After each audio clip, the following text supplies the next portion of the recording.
Capítulo 7. A regionalização do território brasileiro. As primeiras divisões municipais e estaduais brasileiras foram realizadas considerando os principais ou os tributários cursos fluviais. Isso ocorreu porque a ocupação não se deu pelos vales fluviais ou pelos enclaves de umidade existentes.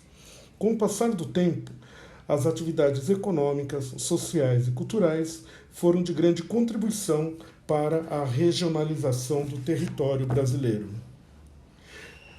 Território é um dos conceitos centrais da geografia.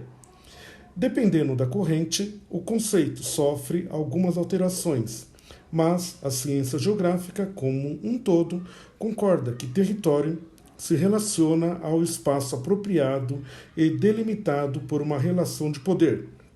Esse território possui várias dimensões, e são essas relações intencionais que promovem uma apropriação desigual do espaço, resultando nos contrastes entre as regiões.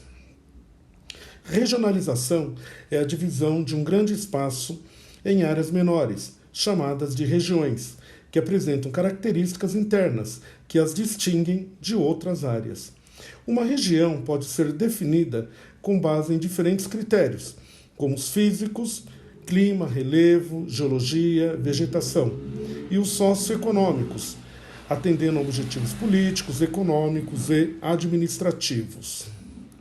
Desde a faixa próxima ao Atlântico, do início da colonização portuguesa até os mais de 8 milhões e 500 mil quilômetros quadrados atuais, o território brasileiro expandiu-se e modificou-se de forma desigual. Essa heterogeneidade existe devido às diversas atividades econômicas e aos processos históricos que ocorreram no Brasil, especialmente nos séculos XIX e XX, que levaram à construção de espaços com características diferenciadas. A primeira regionalização realizada no Brasil colônia se deu com as capitanias hereditárias, implantadas em 1534.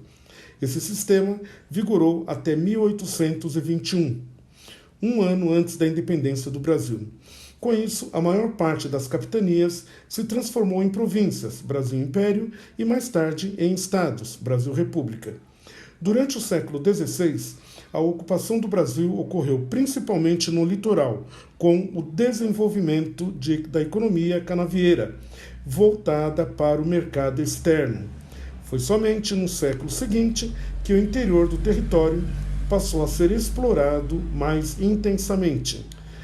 Nos períodos imperial, 1822-1889, e republicano, a partir de 1889, os principais acontecimentos que contribuíram para o povoamento e a consequente expansão territorial do Brasil foram a ocupação da Amazônia e do sul do país, as frentes pioneiras e a marcha para a atual divisão política do país, constituído por 27 unidades federativas, 26 estados e Distrito Federal, é definida pelo IBGE em 5 regiões: Norte, Acre, Amazonas, Pará, Rondônia, Roraima, Amapá e Tocantins; Nordeste, Maranhão, Piauí, Ceará, Rio Grande do Norte, Paraíba, Pernambuco, Alagoas, Sergipe e Bahia; Centro-Oeste, Mato Grosso do Sul, Goiás e Distrito Federal; Sudeste, Minas Gerais, Espírito Santo, Rio de Janeiro e São Paulo; e Sul, Paraná, Santa Catarina e Rio Grande do Sul.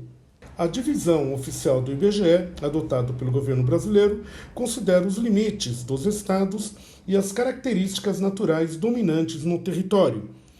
Algumas das críticas relacionadas a essa divisão são o fato de ela apresentar uma limitada capacidade de análise, uma vez que não há compatibilidade entre os limites políticos e os limites naturais, e sua baixa eficácia na mediação das ações que visam solucionar as desigualdades regionais surgidas no percurso histórico do Brasil.